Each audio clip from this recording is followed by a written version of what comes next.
À la cour criminelle de Caen, le verdict est tombé ce lundi 8 novembre.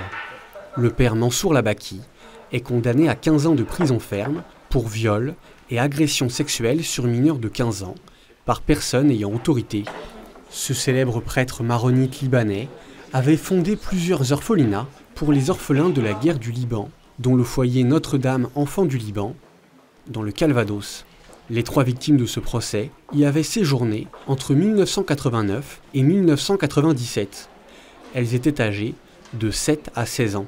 Au début de la journée de procès, les attentes des victimes sont grandes. Les victimes attendent que la vérité soit publiquement dite.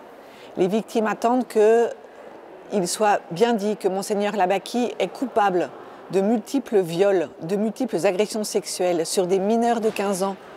Nous avons aujourd'hui recensé près de 50 victimes de Labaki à travers le dossier pénal, mais énormément.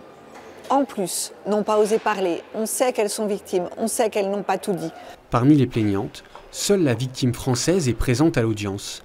Les 2 victimes absentes sont libanaises. Préalablement à l'audience, la gendarmerie a auditionné plus d'une vingtaine de femmes se déclarant victimes du père Labaki, dont les sévices tombent sous la prescription. Aujourd'hui, 5 d'entre elles sont témoins au procès, comme Céleste Akiki, la nièce du père Labaki, venue des États-Unis pour témoigner. Mansour Labaki a été notre abuseur. On n'a pas menti. Voilà.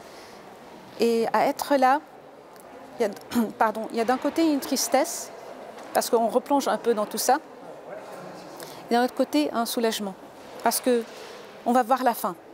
En 2012, Mansour Labaki avait été condamné par la justice ecclésiastique à une vie de pénitence et de prière, avec une interdiction de célébrer, d'apparaître en public et d'entrer en contact avec des mineurs ou des victimes. Mansour Labaki conteste les faits et explique son absence au procès par son état de santé. Il compte de nombreux soutiens dans la salle.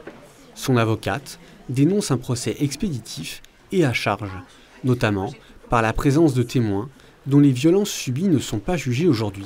Lorsque l'on parle d'une procédure à charge et à décharge, moi je n'y vois que des éléments à charge. Maintenant, chacun aura son appréciation évidemment. J'observe aussi que ces témoignages sont là pour parler de faits qui ne sont pas renvoyés devant la Cour et dont la Cour n'aura pas à juger. Donc je suppose que c'était destiné à accréditer, à renforcer une accusation, et si on a besoin de renforcer une accusation, c'est peut-être parce qu'elle est un peu défaillante. Durant une journée, la Cour analyse les discours des plaignantes sur les sévices subis et les stratégies de manipulation qu'elles décrivent. J'avais envie de vomir à certains moments. On voit très bien à travers tous les témoignages le fonctionnement propre du pédophile, du pervers. On voit aussi quel est le fonctionnement de la victime. Comment cette victime peut être dans le déni au début, et puis comment à la faveur d'un certain nombre d'événements, elle va pouvoir révéler ce qui s'est passé. Étant absent à son procès, il n'a pas la possibilité de faire appel. Cette décision est donc définitive. Mais il est actuellement au Liban, sous le coup d'un mandat d'arrêt depuis 2016, mais son pays refuse de le livrer.